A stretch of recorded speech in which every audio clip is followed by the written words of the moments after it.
Mandibulise kuni bathandi bezemidlalo eMzantsi Afrika, ingakumbi kuni balandeli bebhola elikhulu ke laseMzantsi Afrika. Phambi kokubana ke singene sifuna ukuthi ke congratulations pha kwibafana ngokuqualifya pha kwi-World Cup pha eAmerica 2026. Sithi huntshuke bafana nisebenzile madoda, nayithwala iMzantsi Afrika neza nodumo, nayiphephezelisa iflegi yalapha eMzantsi Afrika. Sibamba ngazo zibini ke pha kumqeqesho bafana uHugo Broos ngokuthatha ke lizwekazi laseMzantsi Afrika alibeke pha kwinqwanqwa eliphezulu, alise pha kwi-World Cup pha eAmerica.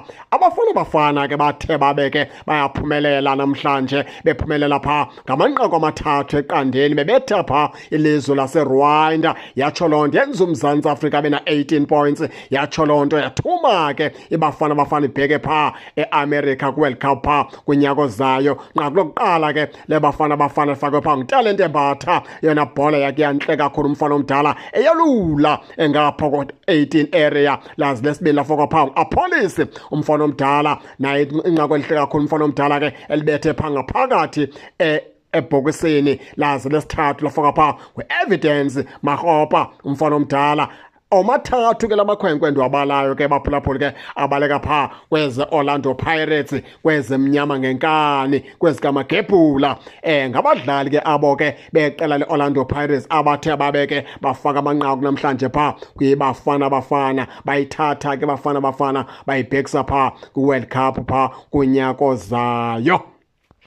Ndiyacinga ke siswanqe pha kulamabala ke bekudlalwa kuyo, okanye sisanqe nje kuMzantsi Afrika kuphela, ngoba le nto yagqibeleka kudala. Ibafana iqualify ibheke pha kwi-World Cup. Sisithi kuHugo Broos uze nodumo, umfana omdala, uze notshintsho pha kwibafana. Umsebenzi wakho ubonakele madala, into yokubana noko amakhwenkwe yakwazi uwathuma abuye phethe nto esandleni. Ibafana sithi huntshu, siphinde kwesibini sithi huntshu bafana badala, nisebenzile, nize nalo udumo phantsi kwelizwe ke laseMzantsi Afrika. Nibambe ke bafana badala, nihambe noyibeka pha eAmerica, nalapho ke sininqwenele nempumelelo, nifike nalapho nenze kakuhle kakhulu, niliphakamise udumo laseMzantsi Afrika. Sisungena kakhulu ke kwimetha namhlanje, ngoba eyona nto ibibalulekile namhlanje ibingamagowuli, amanqaku wakubana bafana mayidlule ibheke kwi-World Cup. Eyomdlalo omhle nokuthini, nokupasa nokuthini, loo nto leyo ke ibingajongelanga kakhulu. Eyona nto ibibalulekile wonke umntu ebeyifuna ibingamanqaku azothatha iSouth Africa ayibeke pha kwi-World Cup. Njalo ke baphulaphuli ke